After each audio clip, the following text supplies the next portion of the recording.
And we're live. Welcome to the show, Get Me Someone Who Can Sell. And today we have a special episode with Brian Kavicky, who I've known for a number of years now. And he is the owner of Lushin. They provide Sandler training across the whole country, really. But you were in Indianapolis, right, Brian? Yes, correct. Yeah. And so when I met Brian, honestly, I was a little terrified of him because when you look at him, he comes across a little intimidating. But once you get to know him, he is one of the wisest men that I've met. And he makes you think just by asking you one question. And you never know what question it's going to be. But he's going to ask that question and you go, what just happened? So last time I had a chat with Brian a couple months ago, we were just catching up. And he said something about knowing what your dragon is or something like that. He made me think, went for a loop. And I was like, I have to have Brian on my show.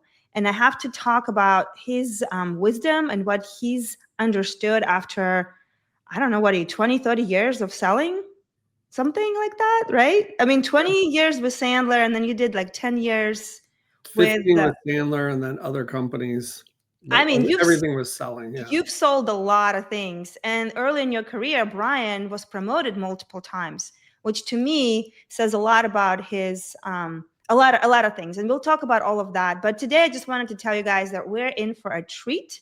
We're gonna learn from Brian in the very provocative way, because sometimes he can say things that kind of makes you laugh, but also makes you kind of go, what did he just say? That's really interesting. So, Brian, thanks for being here. I really appreciate you. I know you're a busy guy. You've got lots of people that you're helping every day, kind of growing and building successful companies. So I appreciate you being here. No problem. And one correction, I'm not the owner. I'm one of many owners. We're an ESOP now. Well, one of the owners, because you guys, that's the whole point of working there with Lushin, is you become one of the owners once you kind of get into it, which is an awesome thing, I think, personally. Yeah. Cool. So we're gonna start right off the bat, right? So you got into Sandler, if I remember correctly, because you used to be the customer, right? Mm-hmm. And so what do you think? You're a serious guy. You've been flying planes for how long? Since 1997. So you're a serious guy. Like you know what's real, what's not real. So what made you think, this sales training is something interesting and something different, and I gotta check it out? So in my first job out of college, I would say I was naturally good at selling, mostly because I didn't know what I was doing. There was no training or anything. And so when people would tell me to do stuff, I would just do it because I didn't question. I was like, okay, that's what I'm supposed to do. I'll just do it. And if I did it, it worked. And then I just repeat it. But if you asked me, how did you know to do that? I would go, I don't really know. I just was told that worked, or it worked for me, but I don't know why. I don't have anything. So when I was working in industrial construction with my father-in-law, and I had hired a couple of salespeople, I always had more success than they did. And they would go, how did you know to ask that question? How did you know to do this? How did you know? And I'd go, I don't know. I just felt like I was supposed to, or I've always done that, or any of those things. But I couldn't help them become better. And so I had gone to Associated Building and Contractor talk that Aaron had done. And he was talking about things and some whys behind the whats. And I went, oh, these guys know how to transfer skill sets. They know how to explain things. So that's where I engaged and said, hey, I want to talk to you. And I learned that like what I had was a normal thing. I had a non-transferable skill set. And typically it's people who are very good. So we see it in entrepreneurs and CEOs that have been the primary salespeople. They go to hire a salesperson and they think they've got a good person, but they can't teach them because they don't know how to transfer their own skill set. And so once I had learned Sandler, and to your point, how did you know what was real and good? That's what I do, but I didn't know that's why. Or, oh, that's why that works. Or, oh, I understand now what's going on there. And those little connections of being able to transfer it became important for me as a sales leader in that company in future is how do I transfer the skill? Because that company where you worked before Sandler, what was the point where you go, okay, I love it, I'm using it, I'm successful too, I actually want to go and do this for others? So that came later. That came a couple of years later, where I would learn things as a client, and then I'd go do it because I'd do it before I expected my people to do it, Mm-hmm. and then it would have crazy effects. So what happened was, I had all these vendors that I was causing things to happen that they were like, "What are you doing? That you're causing this stuff to happen?" Like one example is, I was doing we were doing industrial work, so we were working in this place that burned garbage, and I got the decision maker there to award me a project before he had stopped the bid process. And so he had written me a PO to order materials and told everybody else, to be fair, hey, we want to know how to reduce price on this. Please send us your revised proposals. And so the vendors were getting all of their requests for a proposal as they got my purchase order for the material. And they're like, "Are you sure you have this project? You're ordering stuff everybody else?" And I was like, "Shh, I have this job already." And then so those vendors would come to me and go, "How did you do that? And how did you accomplish that? And how did you get it to do?" So when I decided to leave that business with my father-in-law, I went, "What should I do? Everybody's asking me these questions. Why don't I just put myself in a position where I can answer those questions and get paid for it?" So that's Right. where I made that decision. So when you so first you have this natural skill set of knowing what to ask. It's like your intuition. It's like you were saying, I know. And a lot of, I guess, good salespeople have that. They're born with it, right? They just kind of come out and that's the natural gift. But what you're saying is that you also can learn this and teach that to people that may not have that as a natural gift. Is Yeah. that what I said? Yeah. So there's So that means that where we see it a lot is salespeople that move into leadership, and nobody's ever told them how to be a manager or do things. So their people come to them and go, "What do I do?" And they just tell them what to do. Or owners of businesses that were the primary, they were the ones that made the most money. They hire these salespeople, they hire these managers, and they go, "That's not how I do it," but they can't convey that. But it's because they don't know why. right. Because when you, I'm assuming when you first came to Sandler, to Lushin, they didn't give you like a million accounts and you just had all of that, to help them, everybody. You actually had to grow your own territory, correct? Yeah. So when I started, the compensation plan was $0. It was go get clients. Okay. The onboarding process ended 4 hours after my start time on my first day, when I said, "Okay, well, what else?" And they go, "I don't know, I guess make some calls." That was it. That was our entire onboarding process at the time. So I had no accounts, not a ton of guidance early on of what do you do. They actually handed me a stack of papers. It was like this high. It was these green sheets, and it was called the dead list. It was all the people that said no. And they're like, "We can call these people that said no to us." I'm like, "Well, that sounds worthless," but we got clients out of that. But that was how I started. Was yeah. I mean, for anybody, you have to go find the business. Now our newer people get a lot of they get all the marketing leads and stuff like that. So the mindset we have is everybody after you should have it better than you. So it's obviously better than when I started, but that's how I started. That was 15 years ago, right? Yeah. With Lushin? 15 years ago, October 1st. Wow. So it's coming up to Yep. your anniversary. So do you think 15 years ago and now the formula is sort of the same of how you grow something from nothing? Or do you think there's all this new innovations and things that make life simpler? At the kind of, how would you sum it up? Those who are starting from scratch today, do you think they have it easier or harder? I would say it's easier because information is more available than it was before.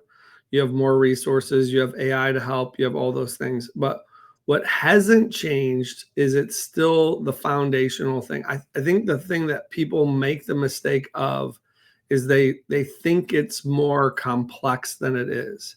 Like simple doesn't mean easy. And a lot of times we look for the shortcut or the nuance or the new thing, or it's going to be easier or something like that. But it's as long as it's done on foundational things, it's usually the right things, but that doesn't mean it's easy. But so So I don't see it as, I mean, to me, it's like, oh, it's a Tuesday. We're running into this again. It's that people know what to do sometimes. They even know how to do it, but they can't do it because they're not following the foundational rules. and we're gonna get to that. Like people know what to do, they're just not doing that. So we're gonna talk a lot about that. But those who are watching my show, there's a lot of CEOs and sales leaders that have a team, and a lot of them are interested in hunters because hunter is a very particular breed of or type of a salesperson. They have to have a lot of things that not a lot, but there's some things that other salespeople may not have. And so for those that are watching, either they're looking to hire their first salesperson or they're looking to kind of grow their sales team. Or if you just go back 15 years ago to Brian 15 years ago, that is just starting out, what advice would you give them, or a person who is starting out? Like, how do you start these days from nothing? Like, okay, Brian, this is your target market, you go. Like, what would you do now knowing what you know to kind of help yourself? Well, I want to address the question of they're looking for hunters, because I think people look for two different kinds of hunters. So what they want is a hunter that I would say I was starting out, which was, the objective, you're not going to get managed. Are you going to go out and find clients without any support, training, or ability, and you'll just do it and stuff will come in? So that's what they want, but that's the unicorn. Mm-hmm. What is a good hunter, though, is somebody that has the right DNA to do it, but also has an understanding of how the conversation should go, how much pushback they should have, how strong, that they're actually qualifying, not selling. And so if they have a basic understanding of those things and they're willing to do what will work, which is the simple stuff, a hunter isn't that hard to find. But if somebody says, but I don't want to manage them, I don't want to give them structure, I don't want to focus on their behaviors, I don't want to do anything to manage, well, that person is a needle in the haystack and maybe one out of 2,000 or 3,000 people. But a regular hunter is easy if you put them in the right structure. And what are the easy tells between the two?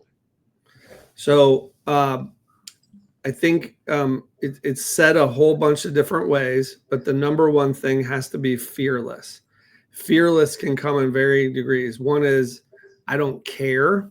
One is, I don't worry about. Another is, I'm too stupid to fear. Like, in other words, I'm too naive. In other words, I don't care. But they're willing to say things that they would say to their friends or their spouses in a conversation where they've had little time to make a connection. So they're, in other words, they are driving the experience of, we are a peer. I am a peer to you, not a beggar, in a very short period of time. And that comes with not worrying about it. So I can show up to a conversation with a person on an airplane, sitting next to them, and have a conversation like we're supposed to be there. Well, if you ever go in first class, people expect that. They're like, hey, how are you? How's your day? And they just start talking. You sit in the back of the plane, people are like, oh, I put my headphones on, I pretend you don't exist. But it's two different mindsets of, we're supposed to be here versus, oh, I don't want to be here. I don't want to have that conversation. Well, the hunter shows up in first class like, I'm supposed to be here. We need to have this conversation. And I don't really care what you think about that. I'm going to have the conversation to qualify you and see where it goes. And that's all that they care about. Where somebody else that's not a born hunter is very worried about that conversation and focused on the outcomes and the objectives and how can I convey, what am I going to say? It's mostly worried about themselves. Fascinating. So do you think can you teach the second to be the first, Yeah. or okay? Yeah, you can teach. So, let me put it a little easier. Most people already do the right things in their personal lives. They don't do the right things in their selling environment. So if I watch somebody interact with their family, I could look at somebody and go, oh, you'd be good at sales. But what happens is you take that person and you put them in the position and they go, oh, I'm not supposed to do that. It's not professional. I'm supposed to act like this. I'm supposed to do all these things. Well, that's not correct. And that's not what people want. People want authenticity. So when you give them permission to be authentic and you say, why don't you just act like you normally would in this conversation and have a real conversation with somebody, they go, oh, I can do that. And then it comes much quicker. So the teaching and that light switch doesn't have to be long. Like we have to drill it and we have to do it over. There's little iterations of comfort, but mostly it's you have permission to be yourself in this conversation. Please do that. Yeah. If you stutter, please do that. If you struggle with your words, please do that. Like whatever is you do that, that leads to more success than anything else. That is gold right here, by the way. If you stutter, if you have any, like I have an accent, that used to be a big thing for me. And now I'm like, well, I have an accent. Like, what am I going to do about that? Like, nothing. Yeah, people will stay on the call longer with you than somebody without an accent just to hear your accent. I hope so. But, it's just now I've accepted it. I cannot change it no matter what I do. I will always sound different than you do. And so anyway, so basically if I heard this correct, do you still do any kind of like shadowing in the calls with your clients and listening to the calls? Well, with recordings, you do it all the time. Right. So for you, when you listen to the call, is it pretty obvious to you to see if they're one or the other when it's a hunter, and what coaching they gotta have to sort of get to that first natural, authentic hunter? Or do you need to kind of do a little bit more work and try to figure out what are you dealing with? So when people say they're looking for a hunter, and I said sometimes they're looking for what they think is a uniform. To be a good hunter, just the hunter, you have to be willing to prospect and willing to do it consistently. In other words, will you do the action? Right. Or will you do it consistently? That's it. After that, it becomes, are you a good qualifier? Because prospecting is a qualifying activity, and can you shift into prospect mode? So if I'm listening to a call, I'm almost never listening to a prospecting call and listening to the salesperson. I'm listening to the prospect and seeing and hearing what they say in that conversation, and then listening for the response of the salesperson. And a good qualifier goes off of what the prospect is saying. A bad qualifier tries to get their questions in and force their agenda and do things. So it's almost who's the better listener is the better qualifier, because they're asking the right questions that feed off the conversation. Just like if you went into a conversation with your spouse and you said, these are the questions that I have to ask. And then you asked one question, and as they were answering, you're in your head going, here's my next question. And you asked your second question without even responding to what they said. That conversation is going to blow up. And that's no different than a real prospecting call. It's, am I asking a question, hearing what they say, and asking questions about those things? That's what you should be listening for in a recording. Wow. So I don't know if you heard, there's now all this sales AI things that are live coaching you in the real life. And I'm just like, I listen to this with horror, because to me, I'm like, I have to read the question as I'm on the sales call and trying to read what the AI is feeding me as I'm trying to have a conversation with the prospect and listen to them. So like now we're introducing this third part. Have you heard of that? The tool? Yeah, it's like Cluely, it's now called.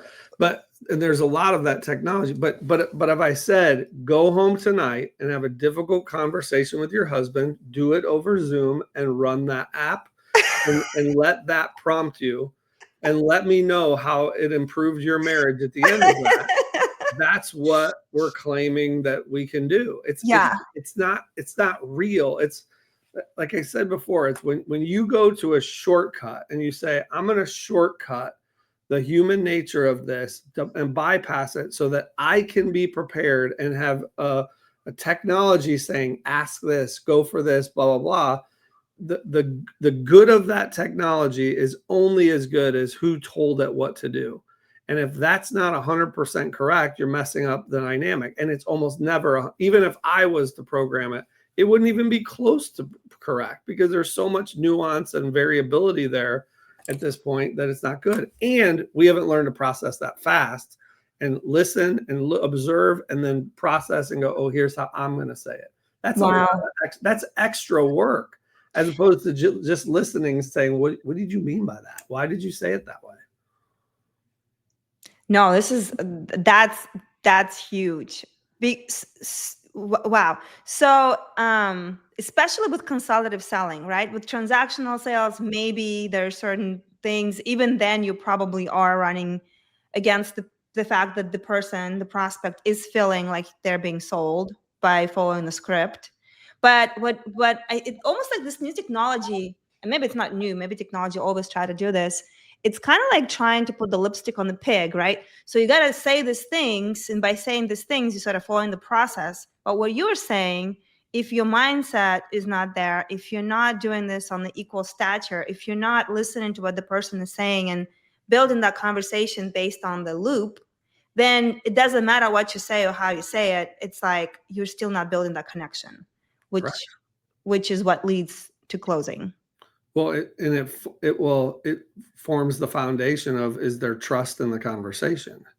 You know, like the big one that you're describing is called Cluely, and their entire marketing pitch is cheat at everything. It's how do you cheat at everything you do? Well, that just suggests shortcut. And no, you don't want to deal with a salesperson who you go, oh, their intent is to take from me. And then you're going to add a layer on that says, and they're going to cheat while they do it. What is ever going to come out of that conversation? There is no attention on me as the buyer and what I want as any part of where that starts. Yeah, and that's kind of that at the end. That's who's going to win is who's building the trust and actually caring. Correct. Fascinating.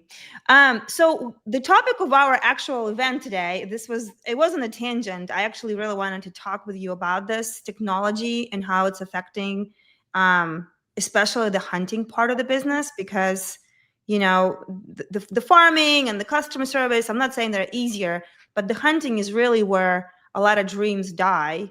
If you don't get the right hunters in your business is just not really going to grow because there's no one to grow it. And so I wanted to see what you thought of that. So when you say most people know what they need to do or they're supposed to do, but they're just not doing it, what do you really mean by that? If you show me your pipeline and are complaining about what's in your pipeline, I will show you an empty calendar full of no activity. So if we're talking about hunters, the key to being a hunter is, do you do the activity? Because if somebody is doing the activity, I will show a full pipeline. Now, there's effectiveness and efficiency that goes with that. Effectiveness is when I do the activity, can I convert on that activity? That's one piece. Efficiency is, am I making as many activities or am I doing the work? So if you add in now technology, is how does technology make me more efficient? Well, it could cause me, if I'm using a dialer, to make more dials. It can cause me, if I'm using AI conversations, to have more initial conversations. If I'm using a tool like Monster Connect or some of those, I can have many conversations happening at once to get me to where I need to. And then I can step in and say, okay, I can have the rest of the conversations. But all of those are just starting the activity. Where the effectiveness piece comes in is, what am I doing once I have that connection with somebody? What is that conversation piece? Well, that's really a qualifier. And even on the edge of a consultative seller, because they have to be strong enough to get through all the resistance and all those things that salespeople get to. That it's too easy to hang up the phone or ignore the email or any of those things. But am I effective in my message? Am I effective? And most of that comes from what the company has given them to do. So it's not really about the person. I mean, as a company, if you have one hunter that's effective and nobody else is, it's usually because nobody's doing what that one hunter is doing, because they go, oh, they're different, or I don't want to do it that way, or any of those things. And you haven't required the best practice to be used. So it's just that they don't do it. They don't make enough calls. They don't follow the right things. And when we give messaging to a client and say, do it this way, I have to tell people, if you tell me this isn't working, I will know you didn't do it this way. Otherwise, they won't do it. They'll go, I don't like this. Well, but in other words, they're more worried about what they like or don't like than whether it's going to work or not. Yeah, wasn't there some book like if I'm so smart, why I'm so poor, or something like that? It's like basically I'm so smart, I know what to do, but yet I am poor because I'm not doing that. Was it a book? I don't know what I heard that. But so what you were saying is that most people know what to do. So what is the difference between those who know what to do and those who are actually doing it? That they do it. It's no different than, you know, that you should eat right and work out, and you know what the unhealthy habits are, and you know what the healthy habits are, and you don't do it. You choose not to. And then you go, wow, I feel terrible because I ate all this food or I didn't work out. Yes, but you knew what to do. You didn't do it. Your priorities weren't lined up to what was important. And therefore, because your priorities said, okay, this is what I want to do instead, whatever that little decision was, that's the thing that you're going to do. And as a business owner, if we're not prioritizing, this is what matters and what I get from your performance, and people are just going to willy-nilly do what they want and argue, oh, I have to take care of customers, I have to do this, I have to prepare this report, I have to make better lists. It's because we haven't said, nope, this is the most important thing, and that's how I'm going to measure your success. So when customers come to you to help, what's like one or two biggest reasons they come to you? It's two reasons. It's either I'm not getting enough new stuff in the door to get growth goals met, or the stuff in my pipeline is not doing anything. It's not moving. It's sitting there, and we have no idea how to get it moving. And it's because most of it is bad and unqualified, and they didn't know it until the very end. So let's take the first one, right? So the not enough new stuff is coming in. So when you're seeing that problem, what most likely, and I think I know the answer, but I'm going to ask anyway. Most likely, what are they not doing for that to happen? They're not managing. The managers are not managing activity. There's no activity focus. Most managers start out saying, I don't want to be a micromanager. And because of that saying, they just focus on results. And they say things like, well, if you get the results, I'll stay off your case. And then when they don't get the results, they immediately have to micromanage because they weren't managing behavior. So the first thing is that we manage behavior by setting behavior plans for our people collaboratively, asking them if they're committed to them, and then having us tell their progress. So I don't have to micromanage you to know what activities you're doing or what your plan to get in front of new customers are. We can do that collaboratively, and you can commit to it, and I can just verify that you did what you said you were going to do. So that's step one. Step two is, if I'm doing the activity and it's not turning into the outcome that I want, I'm not getting meetings, I'm not getting conversions, then it's a problem with the conversation dynamics. Could be a messaging problem. It could be how they're responding things. They could be pitching that they really don't understand that it's a qualifying conversation, and they're not focused on that part of the conversation of, do you have this or not? And then once you do those things with the activity and then it's a qualifying conversation, the last piece is, what do you do with pushback, and what do you do when people try to take control? And that's where you have to build the strength in the team to be able to handle the other things. But most of the resistance they get goes away when you tell them that they were causing that resistance. So, and it sounds like you kind of recommend doing this in steps, you're not trying to like get in there and fix everything at once. So it's like, okay, step one, let's see if you're doing enough of the activity. And Well, then just, I can't look at your effectiveness if you don't have any actual sales right. conversations to evaluate. So you have to get volume moving to know what's working and not working. Right. So if you don't have enough activity to even have the conversations, that's one problem. Then you have enough activity to have conversations. That's when you actually can start coming in and helping them with but you also help them get more conversations in, right? So Right. when we talk about what the playbook is and what kind of things you need to go after, how you need to start those conversations, and all of that stuff. But what you were saying, it needs to start from the leader, not just the talk, but actually showing them that and this is the shift in the leader's head that needs to happen, because most leaders come in like, I don't want to micromanage, I don't want to do this, and they tell you all the things they don't want to do. But then when they actually need to hold them accountable, what I hear a lot is that, well, I don't need to run an adult daycare, they need to know what to do, or some other things that I may have heard a bunch of times. Yeah, maybe I don't need to run adult. So the adult daycare. That's an important saying. That is a manager not taking responsibility.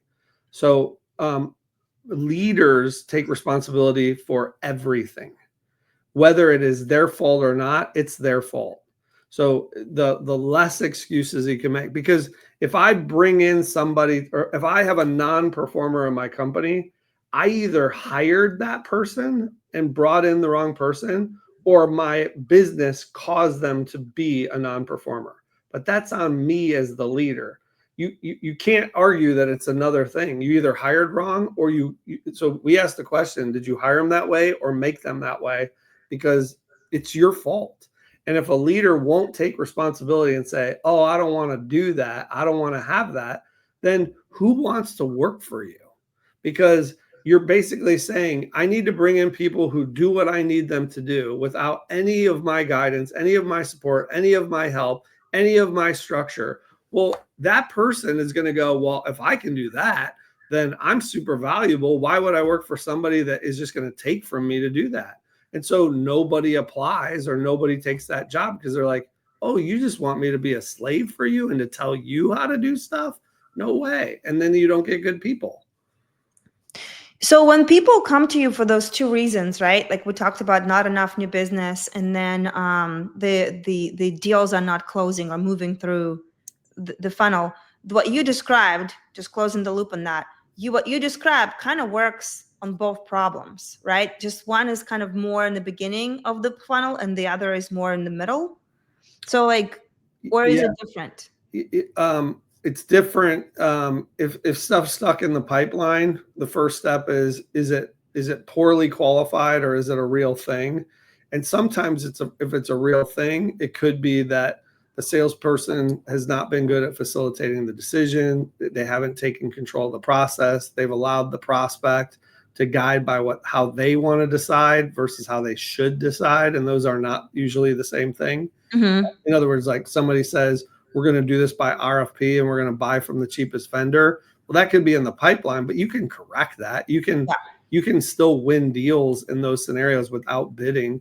But they don't know how to do that stuff. They don't know how to break those things. They don't know how to change a buyer's habits or advise them on, because there was a study, it was put out a couple of weeks ago by Harvard Business Review, and they've argued that over time, as technology enters the scene, that the salespeople were always going to shrink. When the digital marketing came out, it's like, oh, no more cold calls. We'll need less salespeople because people are making decisions without salespeople. Well, the sales force grew, and now we have AI and AI tools that can do all this stuff, and the sales force is growing again, because it's enabling the sales team to do more. But what you can't delete is the ability to say, I'm going to help you facilitate your decision. I'm going to influence you in how to decide, not tell you how to decide. Mm-hmm. And you still need people to do that, regardless of how far or how equipped a buyer is to do. They still need that leap of facilitation.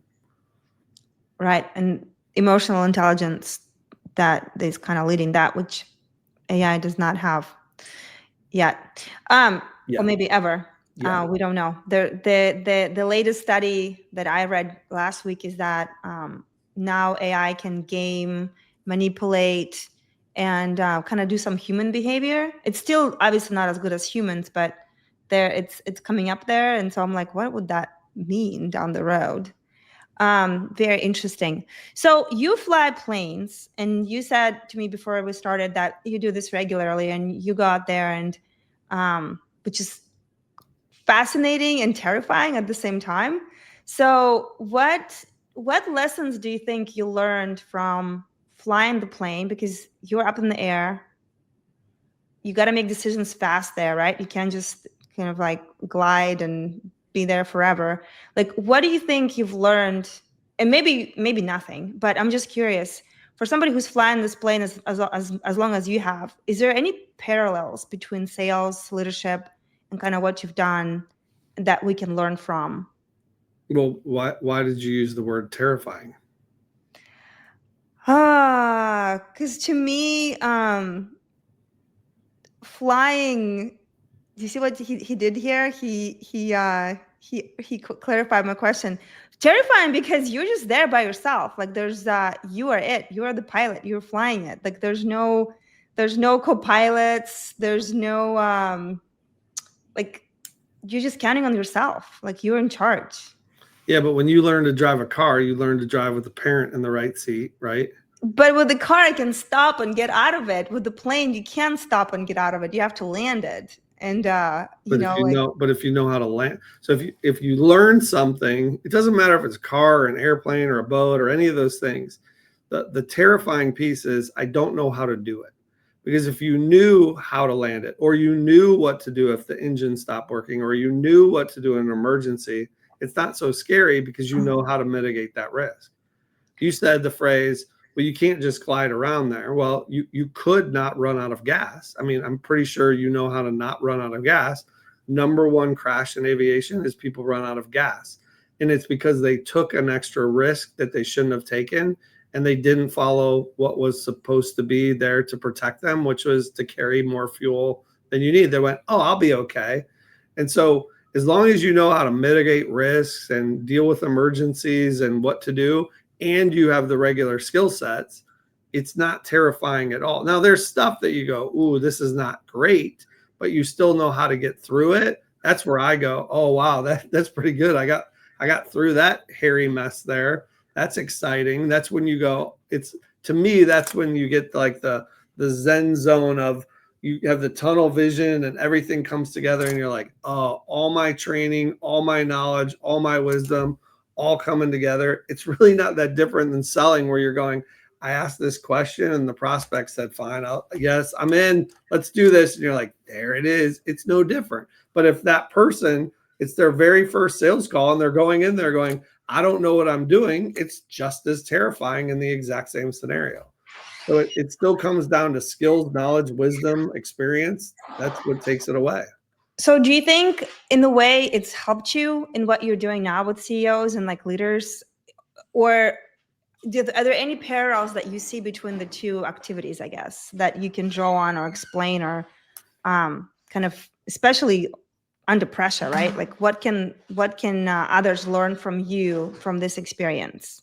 That structure and process and skills to lean on, rules to follow, all of those things actually give you backbone, confidence, and abilities that you didn't have before. If you know the rules, you know the structure, you know what you're supposed to do, you can navigate just about anything. That's like, that's why I do other stuff. It's like, I learned to scuba dive, and it's like, here's the rules, here's how you figure things out, here's how you mitigate risks, here's the process you do to get ready, here's how you plan for a dive. You know that stuff, you can have safe dives. To everybody else, it's like, oh my gosh, I'm not going to breathe underwater, that freaks me out, what if I die? Well, there's ways around that. It's no different than sales or golf or anything else. If you know the rules, you know what to do, it's easier. You just said something. So running a business is like flying a plane, right? And so it depends on, when you first start in the business, there's one set of challenges. When you get to the next part of the business, there's next set of challenges. And I'm assuming that's the same with flying, right? So you have to constantly, like, if you know how to fly one plane, like, do you know how to fly like other planes? I'm not sure. Like, can you go and fly 747s or? So no, that's a question. People are like, if the pilot died, could you fly this? Well, yes, but no, I don't know where the switches are. I don't know how to make, like, I don't have all the pieces, but could I be better than like the guy sitting in the front row is never? Yes, there's principles involved. But interesting, you said, could you fly another plane? So my son is working on being a commercial he's got his commercial license, which means he is actually at the point where somebody could hire him and pay him. Commercial means you can get paid. And now he's working on his flight instructor. But one of the challenges I told him is I said, hey, you need to fly this next level plane that's heavier, more powerful and stuff so that you can see the difference, because you've flown one type of plane for all your training. And he went up with an instructor and they flew over Lake Michigan at 200 feet. They did all this cool stuff because it was a very experienced instructor. And he goes, wow, that was really fun. It was totally different. And it made me realize that I don't know a lot of stuff. And that's exciting to me, is how much more I have to learn just by flying with a person who knows more and an experience that I had. Now, he checked out in that plane, so he can fly that plane anytime he wants in a very short period of time because he understands the principles and the basics, but it has different controls. It's heavier. You have to fly it differently. It's faster. You have to think faster. But the more that you expose yourself to different things, the more that you start to see them the same. That's what clients ask me, is like, how do you shift from one industry to another in like 10 minutes? And I go, because that's the skill I've built, is I've learned to shift a lot. So I see them all the same.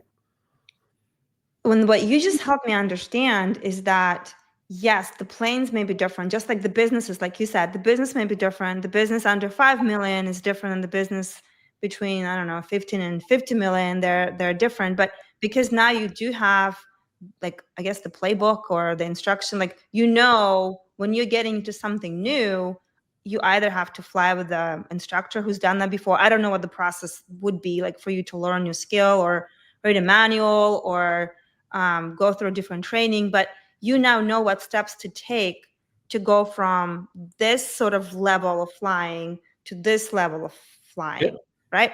And the same thing with the business. And so you are sort of the instructor for those pilots in the business when they've been flying the same thing for a while. You're like, and they're like, but I want to fly over there. And you're like, well, this is what you got to do. Yeah, it takes a month. When somebody goes and gets hired for the airlines, they go from flying the little planes that fly over to your house to flying the big jet in 1 month. That's crazy. So there's hope. Even if your business has been stuck for a long time at the same revenue or whatever, all you have to do is just be like, okay, where's my instructor to help me kind of go to that next point? And it doesn't necessarily mean that they need to fly exact same industry, exact same thing, exact same whatever. Because like you said, you have experience between all these different verticals when you can come in and say, what about this and this and this? And ask those questions. Yeah. Fascinating.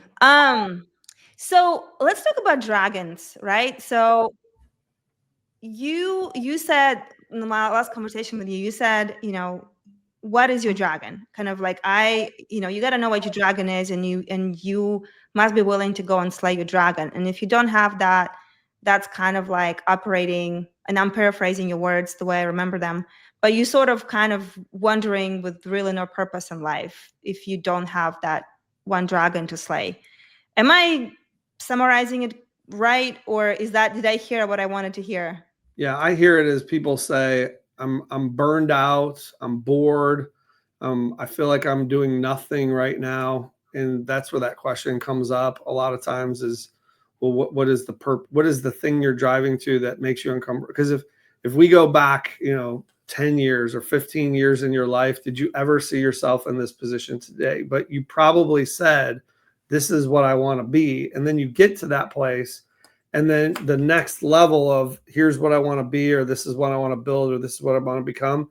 It looks like out of reach, and you've lost your sort of childlike dream to go, oh, this is what I want for myself.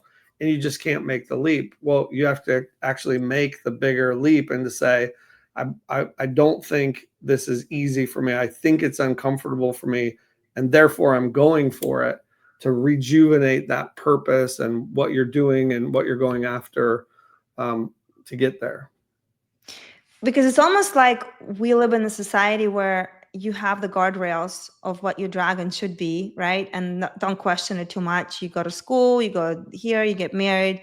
So like you sort of kind of have the steps, but then, and I think I've shared that with you when I came to the States, but the time I was 24, I've accomplished all my Russian dreams that I've had in my life when I lived there. So I got a house, I got a family, I got a kid, I got a job.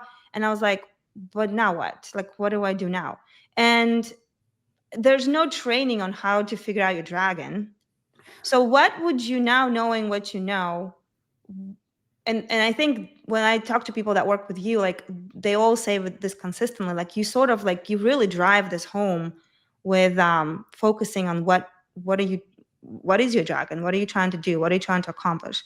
So how would you help people with that, right? Like what's the first step trying to figure out your dragon, especially if you've been dragonless for decades? Well, it's go back to when you were in Russia and you had all those dreams of what you wanted to be. How did you do that?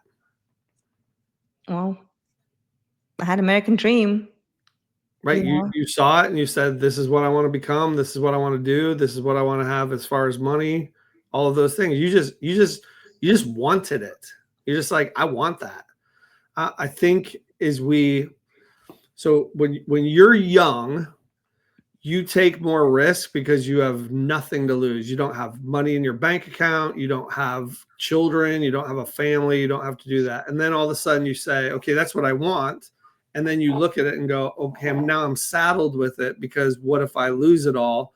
And you hold on to those things again, and it becomes harder to say, this is what I want. But what you actually do to get past that is you go, well, what do I want? And I'm okay with that.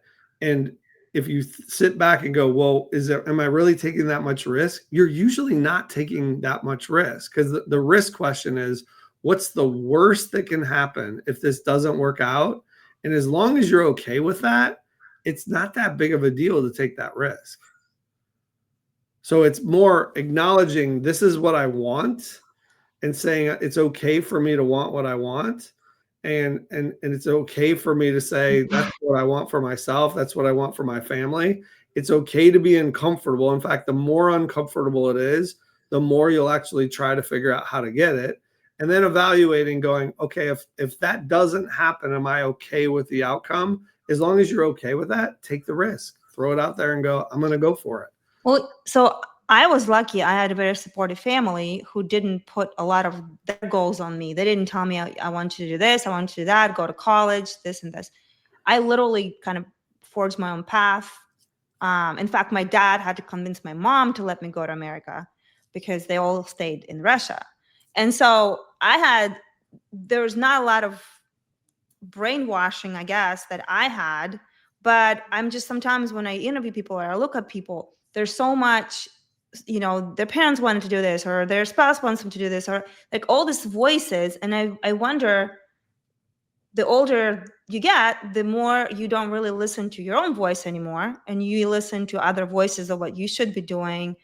And then how do you clear that noise and sort of start wanting again? So the rule we teach is you're either working your own plan or you're becoming part of somebody else's. So it's not that I get the influence of everybody else. It's that everybody else notices that you don't have a plan and says, oh, I'll make you part of mine. The reason that a college says, hey, you should come to our college is because they know there's a lot of kids out there going, I don't know what to do. And they go, perfect, you should come to college and figure that out, because you don't have a plan. But the kid that says, I'm going to have a big business, I'm going to do it without going to college, and I'm going to make $1 billion like all the billionaires did, and college isn't for me. College goes, ooh, we don't want you. You're weird. You won't be successful here. Perfect. You'll be a billionaire instead. So it's what is my plan, and making that plan and not worrying about what other people think of your plan, because it's your plan. and then conveying that plan of this is what I want, this is what I'm going to do. And the more people go, I don't know, the better the plan is, because what they're reacting to is how it affects them.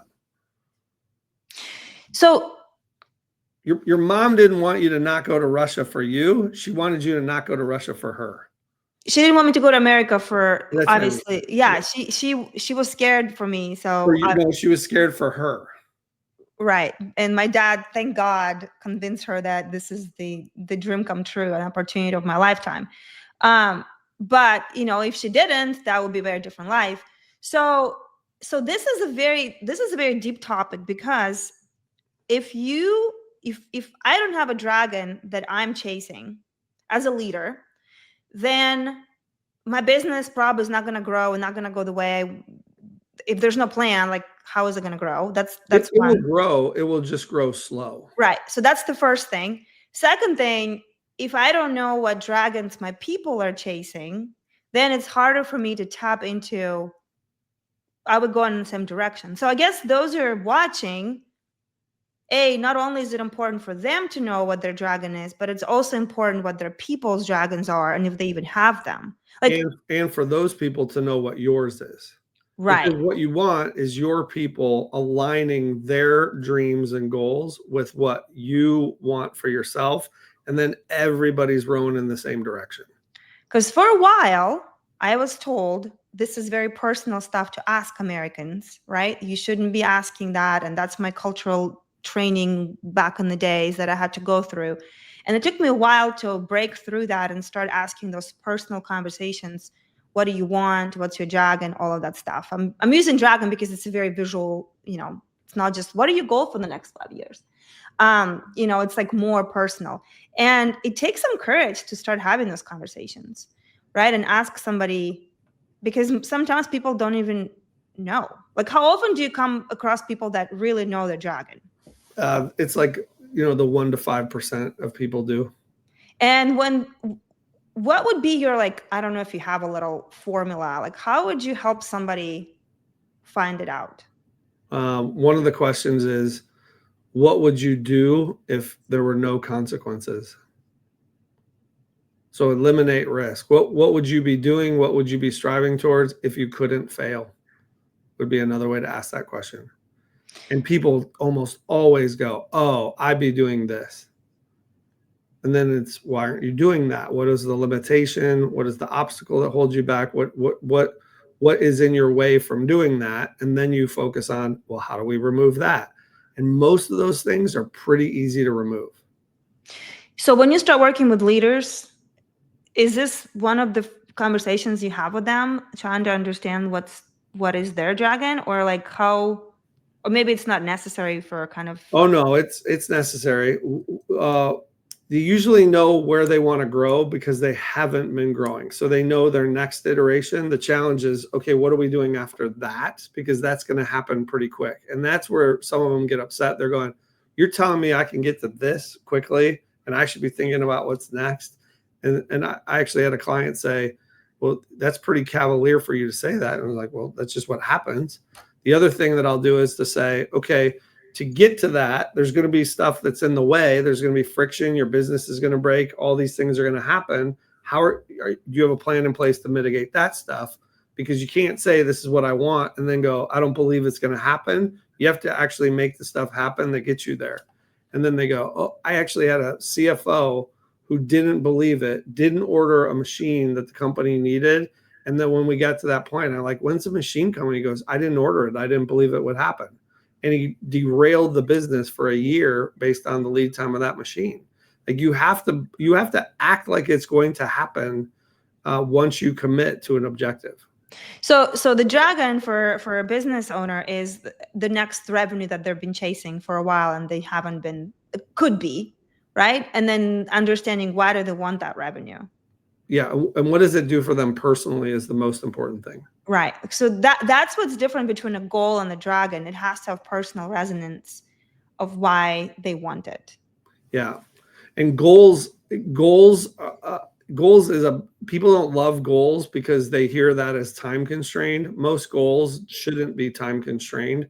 You should time constrain in figuring out how to get to that goal, but you should not time constrain it for how you're going to do it, because most things can be achieved faster than you think they can. Or when you set a much bigger goal, you might go, oh, I didn't hit it by December 31st, but January 15th, you hit it. Well, you didn't fail. You just missed it by 15 days. That's pretty good. So being very careful with constraints on goals is another way to hit them. I guess the first thing I should have asked you, how do you define a dragon? That would be, let's kind of backtrack. How do you define a dragon? A goal that you see is very impossible in your head for how you're going to achieve it. And something personal to you, something you deeply care about. Yeah, you have to care about it. It has to align with your purpose. And you think it's pretty unheard that you would hit it. In other words, you would be overjoyed if you hit it because you didn't think it was possible. Yeah, coming to America for me at 19 with $100, that was my dragon. I don't know who would go to a different country with $100, but I did it. And but you committed to it. I was like, it's gonna work out. But I was also 19, so I don't know. But that's where I said there's the naive. Naive causes fearlessness because you're too naive to know the difference, and you believe it. It's the same thing going back to the hunter. A naive person who just believes that it's easy to hunt is a pretty good hire. Yeah. So, this is a practical application after today. And this is super incredible stuff, you guys. So know what your dragon is. That's the first thing. But then more importantly, take it up a notch and know what your people's dragons are. Because best case scenario, you're going in the same direction and you'll know it. And worst case scenario, you'll figure it out, right? That they're not on the same path. And no matter what you do, you can't make somebody want something, right? And like that's the downside of not knowing, because they may show up and do all the things, but the magic is just not there. Yeah. So any other tips on that for the managers? Because I think this is the part of management that we call motivation, right? Like figuring out what drives somebody and how to do this. But like, what do you have to say about this piece for managers when it comes to their people? So you don't manage people, you lead people. You manage process, you manage paperwork, you manage reports, you manage two things. You don't manage people, you lead people. And leading people means leading them to what the destination. You can't lead somebody unless there's a destination. So it's being very careful with what's our destination, what's their destination, and combining those things is be a leader and focus your attention on getting the more time you spend getting other people what they want. And somebody said it somebody famous said it, the more you get what you want. And most good leaders they say, I'll get what I want if I focus on making sure everybody else gets what they want, and taking that shift away instead of this mindset of exploitation is I'm going to exploit you for my purposes. It's I'm going to focus on giving you what you want, because that will indefinitely lead to what I want. It seems selfish, but it actually starts from an unselfish posture. I like that. Lead people. And how do you as a leader know that what your people are telling you is really their dragon? Like, is there a way to... Do they stick to it or they vary from it? If somebody sticks to it and works on it very quickly and puts their attention on it, I'll know it's real. If they change directions all the time or go, maybe now I've had that happen with my goals where I go, this is what I'm going after. And then I pay no attention to it. I don't do any actions. I don't do anything. I go, I guess I didn't want that. It's okay to change your mind about what you want. But the things that people are like, no, I am doing this. I'm doing this. I'm focusing on this. That's the thing to lean into. So what you just said, it's so once you kind of have the target, this is my dragon, and then you see that you're not doing the activity that leads you to the dragon, you're not driven by that, then you're like, sit down, think about it, and like journals, like, is this really what I want? And maybe there's something else I want that's hiding behind that. So like, you would be driven if you really launched onto it. Yeah. And maybe you just didn't find it yet. And that's the trick. And if you haven't found it yet, then you got to keep looking. Yeah. And not go through motions.